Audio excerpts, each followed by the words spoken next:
She begged her father to arrest the boy who wouldn't stop following her. When they discovered why he did it, the whole police station fell silent. Sarah Parker's heart skipped a beat as she glanced over her shoulder for the third time in 5 minutes. The boy was still there, maintaining the same distance he'd kept for the past 3 blocks. She clutched her backpack tighter, quickening her pace along the suburban sidewalk. "Just keep walking," she muttered under her breath, her fingers wrapping around the phone in her jacket pocket. The morning sun cast long shadows across the neatly trimmed lawns of their neighborhood, and she could hear the steady rhythm of footsteps behind her. The boy wore a plain gray t-shirt and jeans, his face set in an unreadable expression. He wasn't running or acting threatening, just walking, always there, always watching. That made it worse somehow. Sarah's hand trembled as she pulled out her phone, pretending to check messages while using the screen's reflection to watch behind her. He was still there, hands in his pockets, gaze fixed straight ahead. "Hey, Sarah?" Emma's voice cut through the morning quiet, making Sarah jump. Her best friend jogged up from a side street, her blonde ponytail bouncing with each step. "You okay? You look like you've seen a ghost." "That boy behind us," Sarah whispered, resisting the urge to look back again. "He's been following me since I left home." Emma glanced over her shoulder, then frowned. "The black kid? I think he goes to our school. I've seen him around." "He's been following me all week," Sarah said, her voice tight. "Different routes, different times. He's always there." They turned onto Maple Street, the familiar sight of Washington High School rising ahead of them. Sarah heard the footsteps behind them fade as more students joined the morning crowd. "Maybe he just lives in the same direction?" Emma suggested, but her tone carried a hint of doubt. Sarah shook her head. "No. Yesterday, I took the long way through Oak Park. He was there too, just watching." The first warning bell rang as they reached the school entrance. Sarah glanced back one final time. The boy had vanished into the stream of students flooding through the main doors. During third period English, Sarah couldn't focus on Shakespeare. Her mind kept drifting to her backpack, sitting beneath her desk. Something felt off about it. When Mrs. Henderson wasn't looking, she reached down and unzipped the main compartment. Her heart stopped. Her mother's silver bracelet, the one she always carried for good luck, was gone. Sarah's hands shook as she dug through her bag. The bracelet had been there that morning. She was sure of it. She checked it before leaving home, like she did every day since her mother passed away 2 years ago. The final bell couldn't come soon enough. Sarah rushed out of class, nearly running into her father's patrol car parked in front of their house. Officer Thomas Parker was still in uniform, his face creasing with concern as Sarah burst through the front door. "Sweetheart? What's wrong?" "Dad." Sarah's voice cracked. She dropped her backpack on the kitchen counter and sank into a chair. "I need to tell you something." Thomas sat across from her, his police radio quietly crackling at his hip. "I'm listening." "There's this boy," Sarah began, twisting her hands in her lap. "He's been following me every day this week. Different routes, different times. He just appears." Her father's expression hardened. "Following you how?" "He stays back, but he's always there. And now," she swallowed hard, "Mom's bracelet is missing from my bag. The one she gave me before she—" Thomas reached across the table, squeezing her hand. "Start from the beginning. Tell me everything." Sarah described the past week, the constant presence, the way the boys seemed to anticipate her route changes, the growing knot of fear in her stomach. As she spoke, her father's jaw tightened, his free hand unconsciously moving to rest on his service weapon. "Why didn't you tell me sooner?" he asked softly. "I thought I was being paranoid at first," Sarah admitted. "But today, with the bracelet missing—" She blinked back tears. "Dad, I'm scared." Thomas stood up, his chair scraping against the floor. "I'll handle this. Starting tomorrow, I'm driving you to school. And I'm going to have a talk with some of my officers about increasing patrols in the neighborhood." "What if he's just going to school too?" Sarah asked, remembering Emma's suggestion. "Then he can find a different route," Thomas said firmly. "No one's going to stalk my daughter." That night, Sarah lay in bed, staring at her ceiling. The street lamp outside cast shadows through her window blinds. Every rustle of leaves made her tense, imagining dark eyes watching from the darkness. Her phone buzzed. A text from Emma. "You okay? Want me to come over early tomorrow?" Sarah typed back, "Yes, please. Dad's driving me, but could use the company." She set her phone down and pulled her blanket tighter. The house creaked and settled around her, familiar sounds that had never bothered her before. But now, in the darkness, every noise made her wonder. Was he out there? Watching? Waiting? Sleep came in fitful bursts, filled with dreams of footsteps and shadows. When her alarm went off the next morning, Sarah's first instinct was to check outside her window. The street was empty, nothing but early morning joggers and dog walkers. Normal. Safe. But she knew better now. Normal wasn't safe anymore. Not when danger could wear such an ordinary face, could hide behind such casual persistence. Sarah got dressed quickly, her hands shaking slightly as she buttoned her lavender blouse, the one her mother had bought her just before the accident. She double-checked her backpack's contents, cataloging everything inside. The empty spot where her mother's bracelet should have been felt like a physical ache. A car horn honked outside. Her father, ready to drive her to school. Sarah took a deep breath, squared her shoulders, and headed downstairs. She wouldn't let fear rule her life, but she wouldn't ignore it either. Not anymore. The morning sun was rising over their quiet suburban street as Sarah climbed into her father's patrol car. In the rearview mirror, she caught a glimpse of movement, a gray t-shirt disappearing around a corner. Her heart clenched. Another day was beginning, and somewhere out there, he was watching, waiting, following, and she still didn't know why. Officer Thomas Parker gripped the steering wheel tighter as he watched Sarah through his patrol car's side mirror. She was hurrying into the school building, shoulders tense, head down. Not at all like the confident girl she used to be. "I promised your mother I'd keep you safe," he muttered under his breath. The words tasted bitter, like failure. He waited until Sarah disappeared inside before pulling away from the curb. His radio crackled with the morning's first calls, but his mind kept going back to the boy in the gray t-shirt. The one who'd been following his little girl. "Dispatch, this is Unit 247, he spoke into his radio. "I'm going to do an extra sweep of the Washington High area this morning. Copy that, 247. Thomas drove slowly past the school grounds, scanning the clusters of students. That's when he saw him, the boy Sarah had described, standing under an oak tree, watching the school entrance. Thomas pulled over, his police instincts kicking in as he observed. The boy's posture was alert, his eyes fixed on something. Or someone. He stayed there for several minutes before checking his phone and walking into the school building. Thomas pulled out his notebook, jotting down details. African-American male, teen, approximately 5 feet 8 inches, gray t-shirt, jeans, black backpack. Shows signs of organized surveillance behavior. His phone buzzed, a text from Sarah. Made it to class. Emma's with me. Good. Stay with your friends. Love you. Thomas put the car in drive, but instead of heading to the station, he turned toward the precinct's records department. 20 minutes later, he sat at a computer terminal, searching the school's resource officer files. Can I help you find something? Officer Martinez asked, leaning against the doorframe. Yeah, James. You still handle the Washington High beat? Martinez nodded. Going on 3 years. What's up? Looking for information on a student. African-American male, probably 15 or 16. Wears plain clothes, keeps to himself. That could be a few kids, Martinez said, pulling up a chair. Any particular reason? Thomas hesitated. Mixing personal and professional matters was always tricky. He's been following my daughter. Sarah's noticed him all week, different routes, different times. Now things are going missing from her backpack. Martinez's expression darkened. That changes things. Let me pull up the student database. They spent the next hour going through photos and files. Thomas recognized the boy in the 7th page of results. Marcus Thompson, Martinez read. Sophomore. No disciplinary record. Actually, no record of any kind. He's practically invisible. Thomas stared at the school photo.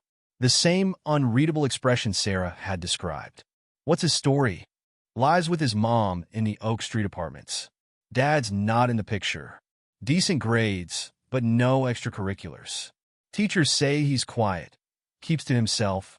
Too quiet, Thomas muttered, remembering Sarah's missing bracelet. Any complaints about him? Martinez shook his head. Nothing on file. Wanted to keep an eye out. Yeah. And keep this between us for now. I don't want to start something if... He trailed off, remembering his late wife's voice. Sometimes the quietest ones need help the most, Tom. Back in his patrol car, Thomas pulled up in front of their house. The afternoon sun cast long shadows across the lawn, reminding him of another day, 2 years ago, when he'd had to tell Sarah about her mother's accident. "Never again," he whispered. "I won't fail you again, Marie." His phone buzzed. "Sarah, can you pick me up? I don't want to walk home. On my way." The school parking lot was nearly empty when he arrived. Sarah hurried to the car, glancing over her shoulder. "He's there," she said as soon as she got in. By the bike racks, Thomas looked in his rearview mirror. Marcus Thompson stood partially hidden behind a tree, watching. Their eyes met for a brief moment before the boy turned and walked away. "That's it," Thomas said, starting the car.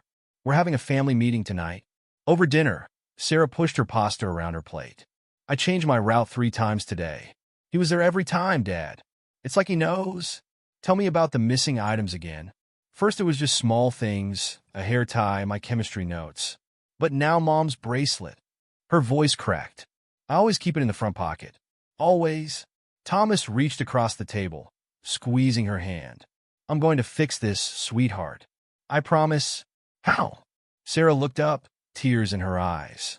"You can't follow me everywhere." "No, but I can talk to him. Find out what he wants." "Dad, no."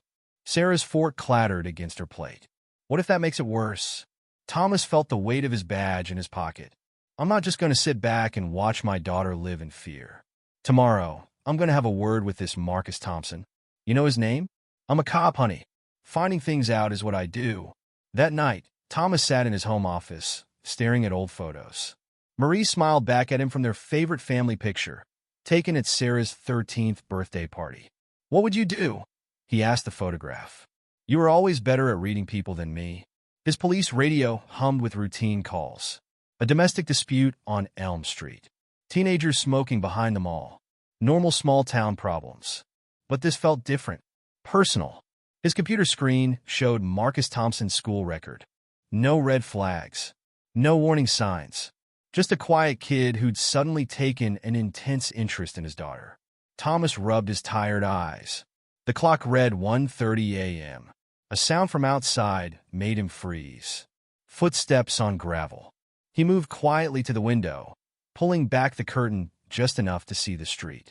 A figure in a gray t-shirt stood under the streetlight, looking up at Sarah's window.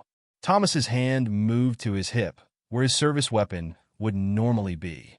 But he was off duty, the gun locked in its safe. By the time he grabbed his flashlight and reached the front door, the street was empty. Sleep eluded him that night. He lay awake, listening to the house settle, thinking about Marie's last words to him. "Promise me you'll keep our baby safe." Morning came too soon. Sarah appeared in the kitchen, dark circles under her eyes matching his own. "I heard something last night," she said quietly. "I know. I saw him." Sarah's hand shook as she poured her cereal. "What are we going to do?" Thomas straightened his uniform, checking his weapon. "I'm going to have that talk with him today. This ends now." But as they pulled up to the school, Thomas noticed something odd. Marcus wasn't in his usual spots. Not by the oak tree. Not near the bike racks. "Stay with Emma," he told Sarah. "I'll pick you up at exactly 3:15. Sarah nodded, hurrying to meet her friend at the entrance. Thomas watched until they were safely inside, then pulled out his phone. "Martinez?" "Yeah, it's Parker. I need a favor. That kid we discussed? I need to know everything about his schedule. Where he goes, what he does, who he talks to." He started the car, a plan forming in his mind. If Marcus Thompson wanted to play surveillance games, he was about to learn he'd picked the wrong cop's daughter to stalk. The boy might be good at following, but Thomas Parker had 20 years of experience tracking people who didn't want to be found. Game on. Sarah stared at the new route she'd mapped on her phone. Instead of her usual path down Maple Street, this one wound through Oak Park, adding 15 minutes to her walk, but offering more public spaces and better lighting. "You're sure about this?" Emma asked, studying the map over her shoulder during lunch. "That's way out of the way. I have to try something," Sarah said, picking at her untouched sandwich. "Dad can't drive me forever." The cafeteria buzzed with typical high school noise. but Sarah felt isolated in her bubble of fear. She scanned the crowded tables, searching for the now familiar gray t-shirt. "He's not here," Emma said, following her gaze. "He never eats in the cafeteria. I asked around. Nobody really knows him." Sarah's phone vibrated with a text from her father. "All clear outside. Stay with Emma." Officer Martinez had been patrolling the school grounds all morning, but there had been no sign of Marcus. His absence made Sarah more nervous than his presence. "I need to get my history book before next period," she said, standing up. "Come with me?" They walked to Sarah's locker together, their footsteps echoing in the empty hallway. Sarah spun her combination lock, then froze. "What's wrong?" Emma asked. Sarah's hands trembled as she opened the locker wider. Her mother's silver bracelet lay on top of her books, gleaming under the fluorescent lights. That's impossible," she whispered. "It was stolen." "How?" Emma peered over her shoulder. "Maybe you just misplaced it?" "No." Sarah picked up the bracelet carefully. "It was gone, and now it's back. He must have." The bell rang, making both girls jump. Students flooded the hallway, but Sarah barely noticed them. Her mind raced with questions. Why would Marcus take the bracelet only to return it? What kind of game was he playing? In history class, she couldn't focus on the Civil War lecture. Her eyes kept drifting to the window, searching the school grounds below. The bracelet felt heavy in her pocket, its presence both comforting and disturbing. "Miss Parker?" Mr. Thompson's voice cut through her thoughts. "The answer, please?" I'm sorry. What was the question?" Snickers rippled through the classroom. Mr. Thompson frowned. "See me after class, Sarah. This is the third time this week you've been distracted." When the final bell rang, Sarah approached his desk reluctantly. "Is everything all right?" Mr. Thompson asked, his stern expression softening. "This isn't like you. Your grades are slipping. You seem distracted." "I'm fine," Sarah said automatically. "Just having trouble sleeping." "Is this about your mother? The anniversary is coming up, isn't it?" Sarah swallowed hard. She'd been trying not to think about that. How in just 2 weeks it would be exactly 2 years since the accident. "Sort of," she admitted. "I should go. My dad's waiting." Outside, Thomas's patrol car idled by the curb. But Sarah's relief vanished when she saw his expression. "He was here," Thomas said as she got in. "Martinez spotted him watching the school from across the street. When we approached, he disappeared into the Oak Street apartments." "Dad!" Sarah pulled out the bracelet. "It was in my locker. After being missing for days." Thomas's hands tightened on the steering wheel. "He broke into your locker?" "The lock wasn't damaged." "I don't understand how." "That's it." Thomas pulled out his radio. "I'm calling it in. Breaking and entering harassment." "Wait!" Sarah grabbed his arm. What if there's an explanation? An explanation for stalking my daughter? For stealing her property?" "He gave it back," Sarah said quietly. "Why would he do that if—" A movement caught her eye. Through the car's side mirror, she saw Marcus standing at the corner, watching. Their eyes met briefly before he turned away. "There he is." Thomas threw the car into drive. "Dad, no!" But Thomas was already pulling up to the corner. Marcus broke into a run, disappearing between houses. "Stay in the car," Thomas ordered, jumping out to pursue him. Sarah watched helplessly as her father vanished around the corner. 5 minutes passed. 10. Finally, Thomas returned, out of breath and frustrated. "Lost him in the back alleys," he panted. "Kid knows this neighborhood well." That night, Sarah couldn't sleep. She sat by her window, watching the street below. The returned bracelet lay on her nightstand, catching moonlight. Her phone lit up with a text from an unknown number. "Check your chemistry notebook." Sarah's heart raced. She grabbed her backpack, pulling out the notebook with shaking hands. A piece of paper fell out, a note written in careful handwriting. "Not what you think. Need to talk. Important." She almost dropped the phone when it buzzed again. "They're watching you too." "Who is this?" she typed back. No response. Sarah ran to her father's room. Dad, wake up." Thomas was instantly alert, gun in hand. "What's wrong?" She showed him the messages and the note. His face darkened as he read them. "That's it. You're staying home tomorrow. But no arguments. I'm calling the station right now. We're putting an end to this." But as Thomas reached for his phone, Motion-activated security lights flooded the backyard. They rushed to the window, just in time to see a figure in a gray t-shirt sprinting across their lawn. How'd he get past the fence? Thomas grabbed his badge and gun. Call 911. Sarah watched from her window as patrol cars converged on their street, lights flashing. Officers searched the area with flashlights but found nothing. Just another ghost in the night. Another piece of the pattern they couldn't quite grasp. The next morning, Thomas insisted on driving Sarah to school again, but she barely made it through first period before the anxiety overwhelmed her. She asked to see the nurse and called her father to pick her up. As they drove home, Sarah noticed something odd about their regular route. Construction had closed off Main Street. We'll have to go around through Oak Park, Thomas said, turning onto the alternate route. Sarah's blood ran cold. Dad, this is the new route I mapped out yesterday. The one I only showed to Emma. They drove in tense silence, both realizing the same thing. Somehow, Marcus had known she would be there. He wasn't just following her movements, he was anticipating them. When they got home, Thomas made some calls. Sarah overheard fragments. Need surveillance, possible stalking case, my daughter. That afternoon, more police cars than usual patrolled their neighborhood. Sarah watched them from her bedroom window, the returned bracelet cold in her palm. Her phone buzzed one last time, Sunday. You'll understand. She didn't show the message to her father. Instead, she sat at her window all night, watching shadows move across their quiet suburban street, wondering which ones were real and which were just tricks of her paranoid mind. Sunday was coming, and with it, maybe answers, or maybe something worse. Either way, the pattern was about to break. Marcus Thompson pressed himself against the brick wall of Washington High, his heart pounding as he watched Sarah Parker hurry into the building. Her father's patrol car lingered at the curb longer than usual today. They were getting suspicious, more alert. Good. They needed to be. He checked his phone. 7:45 a.m. Right on schedule. 3 figures emerged from behind the gym, trailing Sarah at a distance. Marcus recognized them. Jason, Mike, and Trevor. The same 3 who'd been watching her for weeks. The same 3 who'd been leaving those notes in her locker. Marcus pulled his gray t-shirt closer, trying to blend into the morning shadows. He'd learned to be invisible long ago, a skill that came from years of avoiding his own bullies. Now that skill had a different purpose. His phone buzzed. A message from his mother. You missed breakfast again. Everything okay?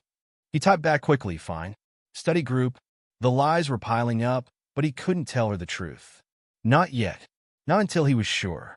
The first bell rang, and Marcus slipped into the crowd of students, keeping Jason's group in his peripheral vision.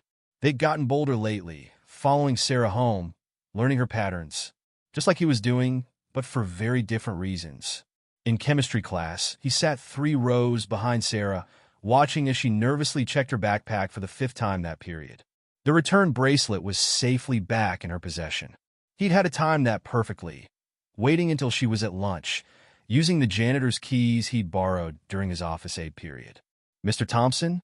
Mrs. Chen's voice cut through his thoughts. The answer to question 3? Copper sulfate. He replied automatically, not taking his eyes off Jason, who was smirking at Sarah from across the room. The morning crawled by. Between classes, Marcus tracked the 3 boys as they tracked Sarah. They were getting sloppy, overconfident. They didn't notice him documenting their movements, recording their conversations with his phone's camera, building his case. During lunch, he took his usual position in the library, which offered a clear view of the cafeteria through its glass walls. Sarah sat with Emma, barely touching her food. She looked tired, scared. Just a little longer, he whispered to himself. Almost have enough. His phone buzzed again. Another message, this time from an unknown number. Stay out of it, snitch. Marcus deleted it, adding it to his mental tally. That made 5 threats this week. They knew someone was watching them. Good. After school, he followed his usual pattern, keeping Sarah in sight until she reached her father's car. But today was different. Officer Parker was watching too carefully. Marcus felt the weight of the officer's suspicion. Time was running out. He needed to move faster, but rushing meant mistakes. And mistakes could get Sarah hurt. The patrol car pulled away, but instead of following, Marcus turned toward the student parking lot. Jason's black Honda sat in its usual spot, the three boys lounging against it. Marcus pulled out his phone, recording as he pretended to text. "She's getting spooked," Trevor was saying. "Maybe we should back off?" "No way," Jason snapped. "Her dad's got half the force watching her. Sunday's our best chance." "The party at Rick's?" Mike asked. "Her friend Emma's gonna be there. She'll convince Sarah to come. You know how these rich kids are, always trying to prove they're not scared." Marcus's jaw clenched. Sunday. He needed to warn her. But how?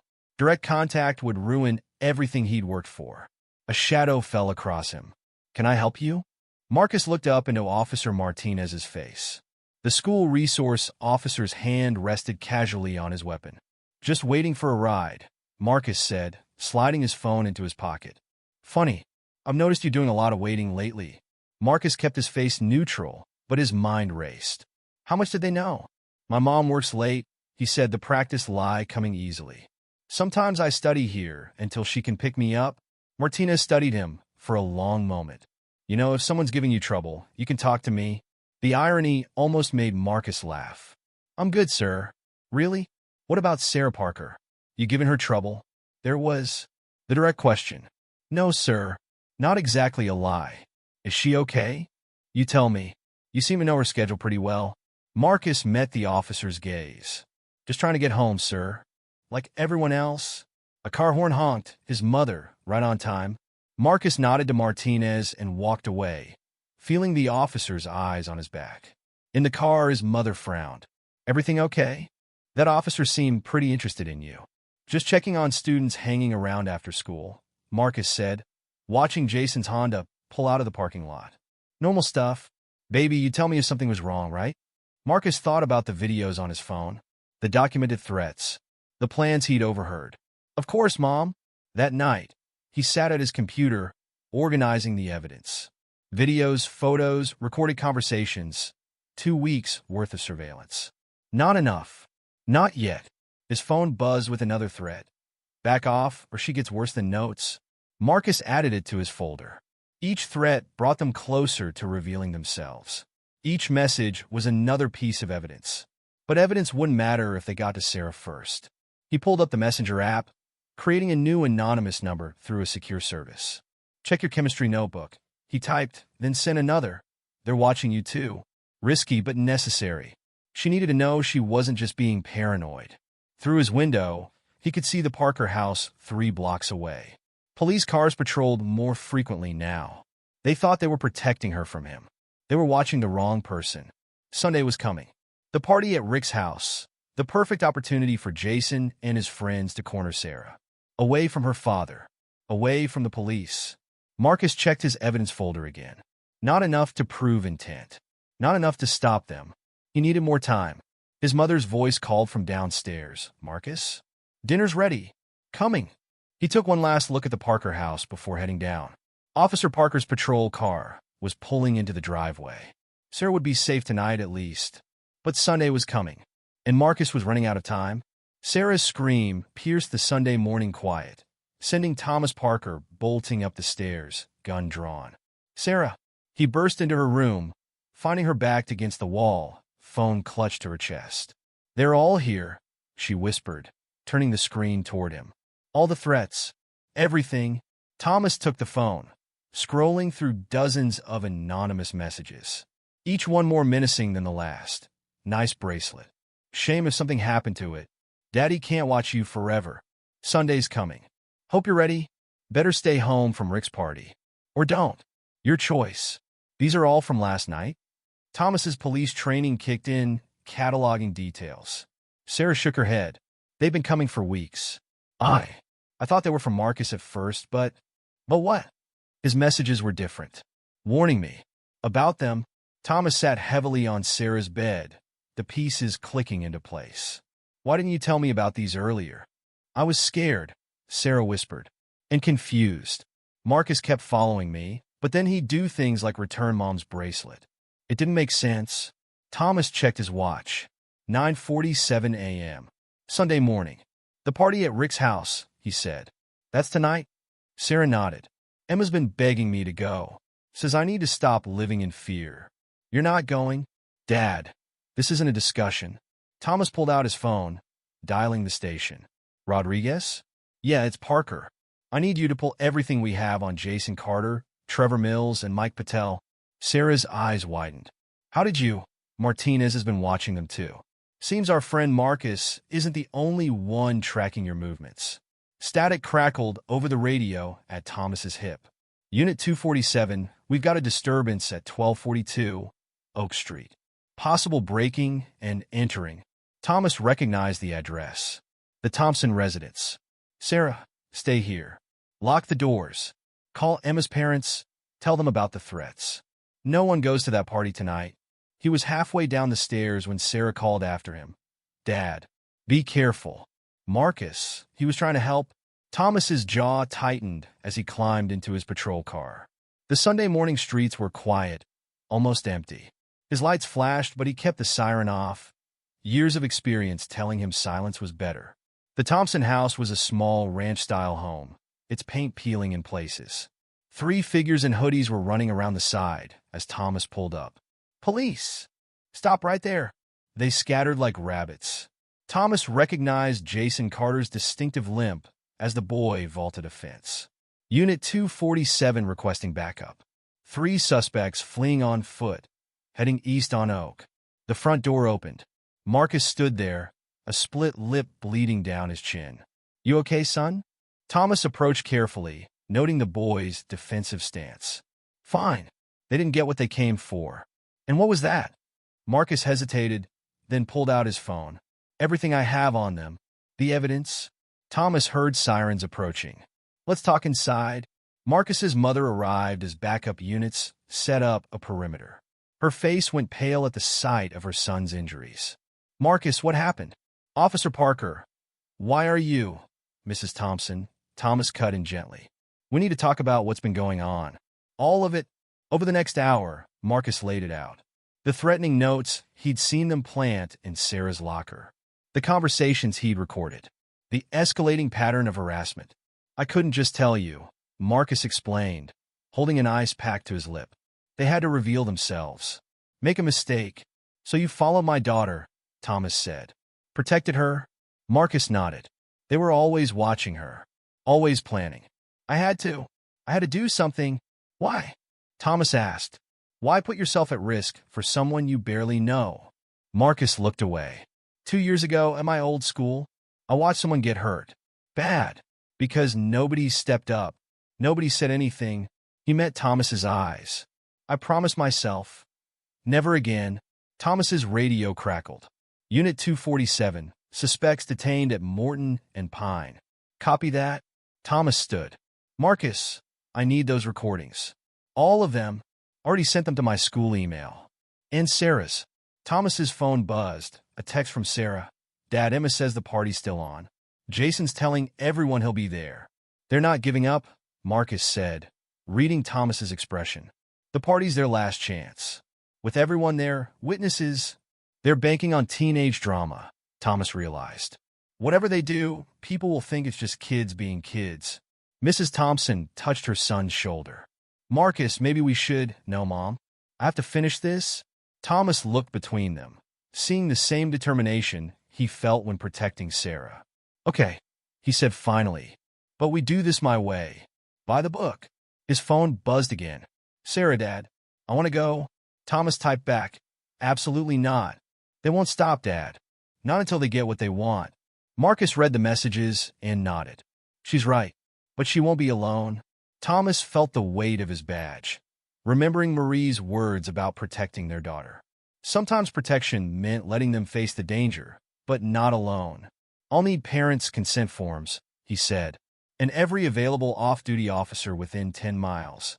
Mrs. Thompson squeezed her son's hand. Do what you need to do. Marcus grabbed his gray t-shirt, the one he'd worn every day of his surveillance. One more time, he said. Let's end this. Thomas radioed dispatch as they walked out. The Sunday morning quiet had burned away, replaced by the electric tension of approaching storm. Tonight, everything would change, one way or another. Rick's house pulsed with bass-heavy music as Sarah stepped out of Emma's car. The 2-story colonial was packed with teenagers, their shadows moving behind curtained windows. You sure about this? Emma squeezed her hand. Sarah nodded, touching the silver bracelet on her wrist for courage. Her father's unmarked car was parked 3 houses down, Martinez's vehicle at the other end of the block. The police radio in her purse remained silent, but its presence reassured her. Remember the signal? She whispered. 3 quick texts if anything feels wrong, Emma confirmed. They walked up the driveway, passing clusters of students who fell silent, watching them. Sarah felt their stares, heard their whispers. Parker actually showed. Thought she was too scared. Where's Daddy's patrol car? Inside, the music was deafening. Red plastic cups littered every surface, the air thick with forbidden substances and teenage bravado. Sarah scanned the crowd, noting Jason and his friends by the stairs, Trevor filming something on his phone. Well, Jason pushed off the wall, approaching with exaggerated swagger. Look who decided to join the real world. Sarah's hand tightened around her phone. Just here for the party, Jason? Sure you are? He smirked, glancing at the windows. No police escort tonight? Back off, Jason. Emma stepped forward. Hey, just being friendly. He raised his hands in mock surrender. Want a drink, Sarah? Might help with those nerves. Sarah saw Marcus then, standing in the kitchen doorway, his split lip partially hidden in shadow. Their eyes met briefly before he looked away. I'm good, she said, pulling Emma toward the back of the house. Her phone vibrated. They're recording everything, building their story. Sarah deleted Marcus's message immediately. Part of the plan, leave no evidence of cooperation. The next hour crawled by. Sarah moved through the party like a ghost, hyper-aware of every glance, every whispered conversation. Jason's group maintained their distance, but she felt their attention like a physical weight. Having fun yet? Mike appeared beside her, his smile too wide. You should check out the pool house. Great view of the garden. Sarah's heart raced. The pool house, isolated away from witnesses. Maybe later. Come on. Trevor joined them, phone still recording. Live a little, Parker. Unless you're scared. She's not scared, Emma snapped. She's smart. Smart? Jason's voice cut through the crowd. More like paranoid, always looking over her shoulder, jumping at shadows. He stepped closer, alcohol on his breath. Tell us, Sarah, how's your stalker? Still following you around like a lost puppy? The room had gone quiet, phones raised to capture the drama. I don't know what you're talking about, Sarah said, but her voice shook. No. Jason pulled out his phone. Maybe these will refresh your memory. Pictures filled the screen. Sarah walking to school, at her locker, in the cafeteria. All candid, all taken without her knowledge. Funny thing about your stalker, Jason continued. He thought he was being so clever, watching us. Didn't realize we were watching him too. Sarah's hand brushed her purse, feeling the radio's solid presence. Got quite a collection here, Trevor added, waving his phone. Wonder what Daddy would say if he knew his little girl was such a popular subject. Emma's fingers dug into Sarah's arm. We're leaving? Already? Jason stepped into their path. But the real party's just starting. Right, Marcus? Marcus emerged from the shadows, his face unreadable. Leave her alone, he said quietly. Or what? Jason laughed. You'll follow us some more? Take more creepy videos? Yeah, we found your little collection. Sarah's phone buzzed 3 times. The signal. Actually, she said, her voice steadier now. I think you should listen to him. Oh yeah. Jason grabbed her arm. Make me? Several things happened at once. Marcus lunged forward as Sarah pulled the radio from her purse. Trevor's phone clattered to the floor as Emma knocked it from his hand. And through every window, flashlights suddenly blazed. Police! Nobody move! The party exploded into chaos. Teenagers scattered like startled birds, but the exits were already covered. Officer Martinez burst through the front door as Thomas Parker came in from the back. Jason Carter. Thomas's voice cut through the panic. Trevor Mills. Mike Patel. On your knees. Hands where I can see them. Jason tried to run, but Marcus was there, blocking his path. Delete the pictures, Marcus demanded. Screw you, snitch. Jason swung, but Marcus was ready this time. They went down in a tangle of limbs as officers swarmed the room. Sarah watched her father pull Jason away, Martinez cuffing Trevor while Mike sobbed against a wall. "Check their phones," Marcus called out, wiping blood from his reopened lip. "Everything's there. The planning, the threats, all of it." Thomas knelt beside Jason, who had started to laugh hysterically. "Just a joke," Jason spat. "We were just messing with her. Rich girl needed to learn." "Learn what?" Sarah stepped forward, her voice sharp. "What it feels like to be afraid. To feel powerless?" She turned to Marcus. "You knew. All this time, you were protecting me." Marcus nodded. "They did the same thing in my old school. Picked a target, isolated them, made them think they were crazy. Then at a party like this," he gestured at the phones being collected as evidence, "they'd post everything. The fear, the paranoia, the breakdown. All for likes and views. A game," Thomas growled, hauling Jason to his feet. "You turn my daughter's life into a game? Everyone does it." Jason protested. "Ask around. It's just social media stuff." "Social media stuff?" Martinez held up Trevor's phone. "We got dozens of videos here. Conspiracy to harass, cyberstalking, attempted assault." "In confession," Sarah added, pulling out her own phone. "The party's entire confrontation, recorded and already backed up to the cloud." As the police led the boys away, the remaining partygoers stood in stunned silence. Some looked ashamed, others relieved, as if a toxic secret had finally been exposed. Sarah approached Marcus, who was sitting on the stairs, holding a fresh ice pack to his lip. "Why didn't you just tell me? Would you have believed me?" He smiled slightly. "Some random kid who seemed to be stalking you?" "No," she admitted. "I would have been too scared." She touched her mother's bracelet. "But you gave this back. That was the first clue something wasn't right. Found it in Trevor's locker during my office-age shift. They were taking things, planting things, trying to make you doubt yourself." Thomas joined them, his face softening as he looked at Marcus. "You took a big risk, son. Following her, gathering evidence, making yourself a target.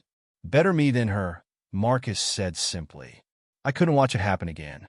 Not when I could stop it." Outside, police lights painted the night in red and blue. Parents were arriving, demanding explanations. Emma hugged Sarah tightly before leaving with her shocked mother. "You okay?" Thomas asked his daughter. Sarah looked at Marcus, then back at her father. "Yeah," she said. "I think I finally am." As they walked to the car, Sarah heard Marcus call out, "See you at school Monday?" She turned, smiling for the first time in weeks. "Yeah." "And Marcus?" "Thank you." The night air was cool on her face as they drove home. Her phone buzzed one last time, messages flooding in from classmates who had witnessed everything. But these messages were different. "OMG, Sarah, I'm so sorry. Can't believe they did that. You're so brave." Sarah turned off her phone, leaning back in her seat. "Dad? Mom would have liked Marcus, don't you think?" Thomas smiled, remembering Marie's words about quiet heroes. "Yes, sweetheart, I think she would have." Monday morning dawned with a different kind of tension. Sarah stood in front of Washington High's main entrance, watching students stream past. No one following her. No threats lurking in shadows. Just curious glances and sympathetic smiles. "Ready?" Emma appeared beside her, carrying 2 coffee cups. Getting there, Sarah accepted one of the cups, the warmth steadying her hands. "Have you seen Marcus?" "Not yet." Emma nodded toward a group of whispering freshmen. "But everyone's talking about him. The quiet kid who exposed everything." They walked inside together, the hallway conversations dropping to hushed murmurs as they passed. Sarah's phone hadn't stopped buzzing since last night. Messages from classmates, some apologetic, others seeking details. She'd ignored them all.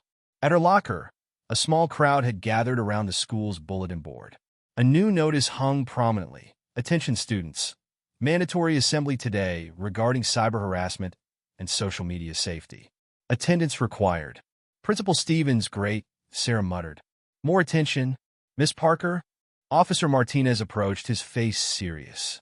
"Principal Stevens would like to see you." And he glanced down the hall, where Marcus stood by his own locker. "Mr. Thompson, too." The principal's office was already crowded. Thomas sat in one chair, still in uniform from his night shift. Mrs. Thompson occupied another, her work scrubs wrinkled from a hospital graveyard shift. Principal Stevens paced behind his desk. First, he began as Sarah and Marcus settled into the remaining chairs. I want to express my deepest apologies. What happened to you, Miss Parker, represents a fundamental failure of our school's safety protocols. It wasn't your fault, Sarah said automatically. Perhaps not directly. But this game Mr. Carter and his friends were playing, apparently it's not uncommon. Stevens ran a hand through his thinning hair. We've received dozens of reports since last night. Other incidents, other victims. It's like I told you, Marcus spoke up. Am I old school? Yes, the Davidson case. Stevens nodded. We pulled those records. A student. He glanced at Sarah, not unlike yourself. Targeted, harassed, driven to... He trailed off. To suicide, Marcus finished quietly. Because no one believed her until it was too late. Sarah felt a chill despite the warm coffee in her hands. That's why you followed me? You saw the pattern? Marcus nodded. The little things first. Missing items, returned later. Mysterious messages. Always being watched. Then the social isolation starts. They make you doubt yourself. Doubt your sanity. By the time they spring the trap, the party, Thomas interjected, where they planned to humiliate Sarah in front of everyone. With videos of her fear, Marcus confirmed. Her paranoia, all carefully edited to make her look crazy. At Davidson, they posted everything online. The girl, she couldn't handle the shame. Mrs. Thompson reached for her son's hand. When Marcus told me what was happening here, I couldn't let him stay quiet. Not again. Principal Stevens stopped pacing. The question is, how do we proceed? The police have their investigation, but the school needs to take action too. The assembly's a start, Sarah said. But it's not enough. This isn't just about cyberbullying or social media. It's about power, control, psychological warfare, Thomas added. These kids turned harassment into a game, complete with rules and scoring. Points for making their target doubt reality. Gaslighting, Marcus supplied.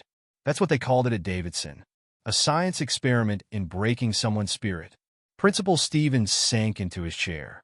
We'll need counselors, support groups, a complete overhaul of our student safety policies, and protection for those who speak up, Mrs. Thompson insisted. Marcus risked everything to gather evidence.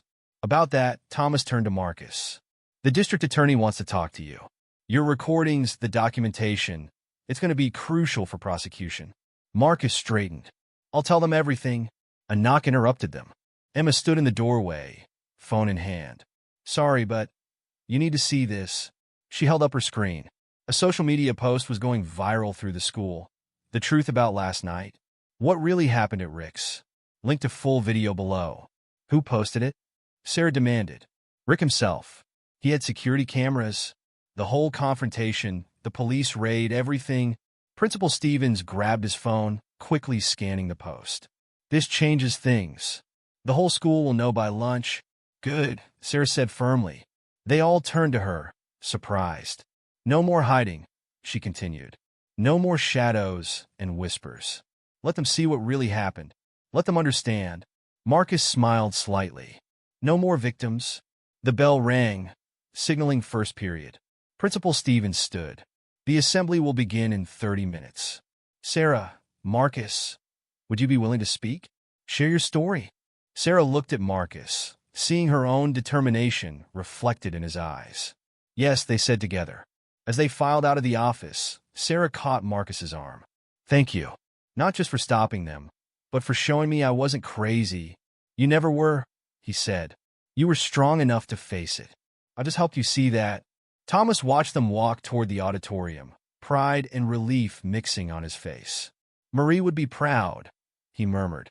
Your wife? Mrs. Thompson asked softly. She always said the real heroes are the ones who stand up when everyone else looks away. He extended his hand. Thank you for raising a hero. In the auditorium, students poured in as Sarah and Marcus waited backstage. Through the curtain, they could hear the murmurs, the speculation, the truth spreading like wildfire. Scared? Marcus asked. Sarah touched her mother's bracelet, feeling its familiar weight. Not anymore. Principal Stevens stepped up to the microphone, his voice cutting through the chatter. Students of Washington High, today we confront an ugly truth. But we also celebrate courage. The courage to stand up, to protect others, to shine light in dark places. Sarah felt Marcus tense beside her as Stevens continued. Two of your classmates will share their story. A story of fear and isolation, but also of strength and alliance. A story that ends not in tragedy, but in triumph. Ready? Sarah whispered. Marcus nodded, his gray t-shirt exchanged for a clean button-down. No more shadows, he said. They stepped into the light together, facing their peers, ready to turn their nightmare into a wake-up call. The truth about fear, about courage, about seeing the heroes in unexpected places. It was all there, waiting to be told. And Sarah Parker, daughter of Officer Thomas Parker, was finally ready to tell it. The Parkers' kitchen had never felt so full. 2 weeks after the assembly, Sarah sat at the dining table, surrounded by familiar and new faces. Her father stood by the stove, attempting his first real dinner party in years. Marcus and his mother sat across from her, while Emma helped set out plates. You really don't have to do this, Mrs. Thompson said, watching Thomas wrestle with a pot of pasta. Actually, I do, Thomas replied, managing to save the sauce before it boiled over. Long overdue, if you ask me. Sarah caught Marcus's eye and smiled. The bruise on his lip had finally faded, but other changes remained. He'd stopped wearing the gray t-shirt, started sitting with them at lunch. Small steps toward a new normal. Besides, Thomas continued, we have something to celebrate. He pulled an envelope from his uniform pocket, sliding it across the table to Marcus. District Attorney's Office dropped this off today. Thought you should see it first. Marcus opened the envelope carefully, his mother reading over his shoulder. Their expressions shifted from curiosity to shock. Is this for real? Mrs. Thompson whispered. Thomas nodded. Jason, Trevor, and Mike took a plea deal. Full confession, mandatory counseling, community service. More importantly, they have to register as cyber harassers. Any future incidents will mean serious jail time. What about the others? Sarah asked. The ones from Davidson? That's the best part, Thomas smiled. Your evidence reopened the case. The DA's office is investigating similar incidents at 3 other schools. You didn't just stop them here. You exposed an entire network. Marcus stared at the papers, his hands trembling slightly. We did it? You did it, Sarah corrected. I was just the bait. Speaking of which, Emma chimed in, setting down the last plate. Have you seen the school paper? She pulled out a folded copy of the Washington Post, their school's weekly publication. The headline read, Silent Guardian. How one student's courage changed everything. They interviewed half the school, Emma continued. Everyone's talking about starting a peer protection program. Principal Stevens already approved it. The Thompson Parker Initiative, Sarah added. Has a nice ring to it, don't you think? Marcus blushed, something Sarah had never seen before. I didn't do it for recognition. No, Mrs. Thompson touched her son's shoulder. You did it because it was right, just like your father would have. A moment of silence fell, broken only by the bubbling pasta sauce. Well, Thomas cleared his throat. Dinner's almost ready. Sarah, want to help me with the garlic bread? In the kitchen, Thomas spoke quietly while slicing bread. You doing okay? Really okay? Sarah considered the question, watching Marcus and his mother through the doorway. 2 weeks ago, they'd been strangers. Now, yeah, Dad, I am. She touched her mother's bracelet. Mom would have liked this, wouldn't she? Having people over, making new friends? She would have loved it.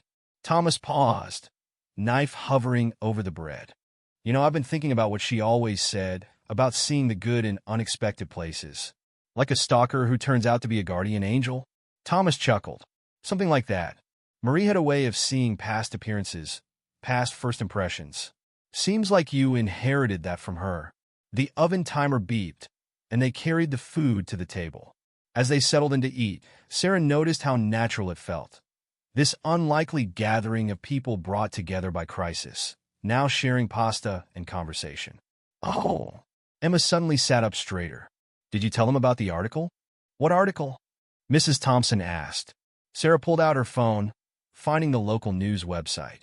Someone at the paper picked up the story. They're doing a series on cyber harassment and teen vigilantes. Vigilantes? Marcus frowned. I wasn't. A modern-day superhero, Emma teased. Trading in a gray t-shirt for a cape? Speaking of your fashion choices, Mrs. Thompson nudged her son. Want to tell them your news? Marcus ducked his head, but Sarah caught his smile. I got asked to speak at Davidson. They're doing their own assembly next week. We're all going, Thomas added. Show of support. All of us? Sarah asked. If you want. Marcus met her eyes. Might help having someone who understands. Sarah thought about the assembly at their school, how sharing their story had opened floodgates. Students coming forward with their own experiences, their own fears. The walls of silence crumbling. Yeah, she said. I'd like that. The conversation flowed easily after that. Emma shared plans for the peer protection program, while Thomas and Mrs. Thompson discovered they both had a passion for true crime podcasts. Marcus gradually relaxed, his quiet intensity softening in the warm kitchen light. As Sarah watched them all, she realized something had shifted. The fear that had dominated her life for weeks had transformed into something else. Purpose, maybe, or hope. Her phone buzzed with another message about the Davidson Assembly. More students wanted to share their stories, more bridges being built. Hey, Marcus's voice drew her attention. You sure you're ready for this? Davidson, it won't be easy. Sarah looked around the table, at her father, finally laughing again, at Emma, her unwavering support, at Mrs. Thompson, who'd raised a son brave enough to stand alone, and at Marcus himself, who'd risked everything to protect a stranger. I'm sure, she said. No more shadows, remember? Marcus nodded, understanding passing between them. They'd seen the darkness, faced it together. Now it was time to help others find their way out. The pasta was slightly overcooked, the garlic bread a little too crispy. But as they shared this simple meal, Sarah felt pieces falling into place. Different lives, different stories, all connecting in unexpected ways. Her mother would have called it destiny. Sarah preferred to think of it as choice. The choice to look deeper, to stand up, to build bridges where others saw only walls. Outside, the sun set on their quiet suburban street. No more patrol cars circling, no more threats lurking in shadows. Just the warm glow of kitchen lights and the sound of shared laughter. A new chapter beginning. Davidson High School loomed before them, its brick facade eerily similar to Washington High. Sarah stood in the parking lot, watching students file into the auditorium. Her mother's bracelet caught the morning light, a familiar comfort against her wrist. Different school, same shadows, Marcus said quietly beside her. They'd arrived early, along with Thomas, Mrs. Thompson, and Emma. Principal Stevens had come too, standing with Davidson's administration near the entrance. That's where she used to sit. Marcus nodded toward an empty bench under an oak tree. Lily, the girl who? He didn't need to finish. They all knew Lily's story now. The Davidson case that had haunted Marcus, driven him to act when he saw history repeating itself at Washington High. She liked to draw, Marcus continued. Always had a sketchbook. Until they took it, started posting her private thoughts online. Sarah touched his arm. We're here to make sure it never happens again. Inside, the auditorium filled quickly. Sarah recognized the atmosphere, the tension, the whispers, the weight of unspoken truths. But something else too. Anticipation. Hope. Davidson's principal stepped up to the microphone. Many of you remember Lily Chun. 2 years ago, we failed her. Failed to see, to understand, to act. Today, we have guests who'll show us how to do better. Marcus went first, his voice steady as he shared his story. The guilt of watching Lily's descent, the helplessness, the vow he'd made at her funeral. Then finding Sarah, recognizing the pattern, choosing to act differently this time. When Sarah's turn came, she didn't use her prepared speech. I was lucky, she began. Lucky that someone saw the signs. Lucky that my stalker turned out to be a protector. But luck shouldn't be what keeps us safe. She described the fear, the isolation, the way Jason and his friends had almost succeeded in breaking her spirit. Then she talked about strength. Not just her own, but the strength that comes from understanding, from standing together. Lily didn't have a Marcus, she said. She faced the darkness alone. But none of us have to be alone anymore. As they spoke, something shifted in the audience. Hands began to raise. Stories emerged. A junior who'd been targeted last semester. A freshman currently receiving threatening messages. A senior who'd witnessed similar games at his previous school. Principal Stevens stepped forward, sharing Washington High's new policies. The Thompson Parker Initiative. The Peer Protection Program. A framework for change.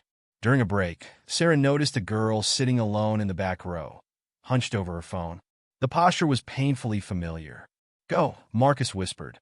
"She needs to hear it from you." Sarah approached carefully, seeing the screen's reflection in the girl's glasses. Messages, threats, fear made digital. "They took something from you, didn't they?" The girl jumped, quickly locking her phone. "What? No, It's okay." Sarah sat beside her. "I know the signs. The way you check your phone every few minutes. How you sit where you can see all the exits."